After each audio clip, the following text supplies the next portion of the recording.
나눔가족 여러분 반갑습니다. 여호와 하나님의 인자와 성실을 찬양하던 시는 19절에서 갑자기 분위기가 전환됩니다. 시간적으로 사무엘서 실장에 나타난 다윗을 부르시던 그 사건으로 돌아갑니다. 그리고 거기서부터 다윗과 맺은 언약을 소개합니다. 인자와 성실의 하나님은 언약에 신실하신 하나님이심을 말하기 위함입니다. 다윗에게 기름 부으신 하나님은 다윗에게 왕권을 약속하셨고 다윗 왕조의 지속적인 안전성과 영속성을 보증해 주셨음을 다시 기억해내는 것입니다. 이것을 기억하는 이유가 무엇일까요? 그것은 지금 시인이 있는 자리와 상황이 그 약속에 신실하신 하나님의 은혜를 간절히 경험하기를 원하는 상황이기 때문일 것입니다. 그래서 이 기억, 이 회상에는 특별한 관심의 초점이 있습니다. 그것이 무엇일까요? 그것은 언약 당사자 사이에서 인간이 그 언약 준수에 대한 실패 가능성이 있는 존재였다는 것이죠. 만일 그의 자손이 내 법을 버리며 내 규례대로 행하지 아니하며 내 율례를 깨트리며 내 계명을 지키지 아니하면 이렇게 되면 어떻게 되는 것입니까? 언약이 깨어지는 것이 아닙니까? 그런데 아닙니다. 그럼에도 불구하고 언약은 살아 있습니다. 여호와 하나님은 자신이 다윗에게 하신 맹세 때문에 끝까지 하나님 편에서의 언약적 의무를 성실히 수행하신다라는 것입니다. 이것이 하나님과 언약 관계 속에 있는 자들이 하나님께로부터 입는 놀라운 은혜인 것입니다. 우리는 실패하지만 하나님은 실패하지 않으시죠. 우리는 신실하지 못하지만 하나님은 신실하시지 않습니까? 그래서 그 하나님의 신실하심과 그 하나님의 실패하지 않으심 속에서 언약은 지속되어 나가는 것입니다. 오늘 말씀은 전체적으로 나라는 1인칭 화법이 사용되고 있습니다. 언약의 주도자이신 여호와 하나님을 나타내는 방식이죠. 다윗은 여호와 하나님께서 택하신 종이었습니다. 내가 내 종 다윗을 찾아내어 나의 거룩한 이름을 그에게 부었도다. 하나님은 택하신 자와 함께 하심으로써 다윗은 용사 다윗이 되었습니다. 내 손이 그와 함께하여 견고하게 하고 내 팔이 그를 힘이 있게 하리로다. 나의 성실함과 인자함이 그와 함께하리니 내 이름으로 말미암아 그의 뿔이 높아지리로다. 하나님은 또 다윗과 영원한 왕권에 대한 약속을 하셨죠. 내가 또 그를 장자로 삼고 세상 왕들에게 지존자가 되게 하며 그를 위하여 나의 인자함을 영원히 지키고 그와 맺은 나의 언약을 굳게 세우며 또 그의 후손을 영구하게 하며 그의 왕위를 하늘의 날과 같게 하리로다. 하나님은 인간의 언약 파기의 가능성에도 불구하고 나는 결코 언약을 깨트리지 않겠다라고 하십니다. 만일 그의 자손이 내 법을 버리며 내 규례대로 행하지 아니하며 내 율례를 깨트리며 내 계명을 지키지 아니하면 내가 회초리로 그들의 죄를 다스리며 채찍으로 그들의 죄악을 벌하리로다. 그러나 나의 인자함을 그에게서 다 거두지는 아니하며 나의 성실함도 패하지 아니하며 내 언약을 깨트리지 아니하고 내 입술에서 낸 것은 변하지 아니하리로다. 내가 나의 거룩함으로 한 번 맹세하였은즉 다윗에게 거짓말을 하지 아니할 것이라. 사랑하는 여러분, 놀라운 말씀이 아닙니까? 우리가 하나님의 사랑을 어떻게 알게 되었습니까? 하나님의 인자와 성실을 어떻게 알게 되었습니까? 하나님께서 먼저 찾아오셨지요.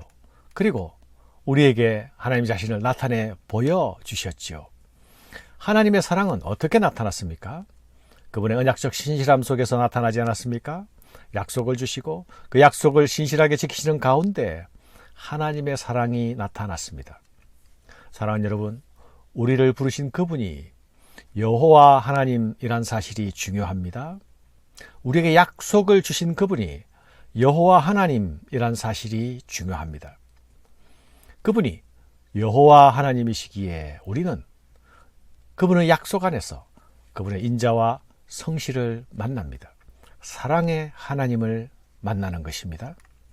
사랑하는 여러분, 하나님께서 부르신 자들에게 함께 하시고 하나님의 인자를 나타내실 때에 하나님께서 그 부르신 자들에게 기대하시는 것이 무엇이겠습니까?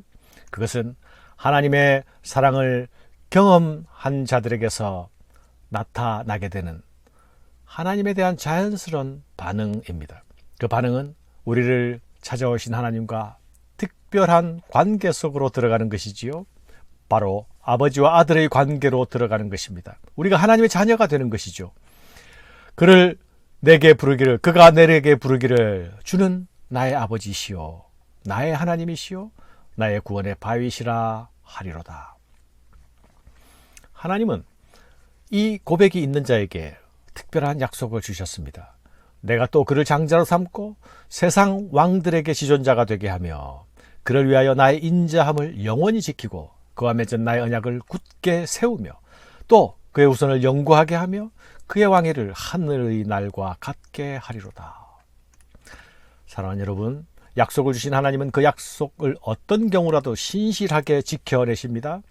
하나님이 전혀 하실 수 없는 일이 있다면 그것은 거짓말이나 실언일 것입니다. 하나님의 약속의 불변성이 우리에게 큰 위로가 되는 것은 우리의 언약적 배반과 반역의 자리로 우리가 갈지라도 하나님은 결코 포기하지 않으신다는 것 때문입니다. 그러나 나의 인자함을 그에게서 다 거두지는 아니하며 나의 성실함도 패하지 아니하며 내 언약을 깨뜨리지 아니하고 내 입술에서 낸 것은 변하지 아니하리로다. 내가 나의 거룩함으로 한 번 맹세하였은즉. 불순종과 언약의 파기로 갈지라도 하나님은 자신의 인자를 다 거두지는 않겠다 하십니다. 내 언약을 깨뜨리지 않겠다 하십니다. 내가 나의 거룩으로 맹세했다 말씀하십니다. 하나님 말씀하신 것은 변하지 않을 것이라 하십니다. 이것이 하나님의 언약적 사랑입니다. 또한 이것이 우리에게 하나님의 큰 은혜인 것입니다. 하나님은 이 언약적 신실함을 지키시기 위해서, 언약적 사랑을 지켜내기 위해서 하나님 자신을 희생하십니다.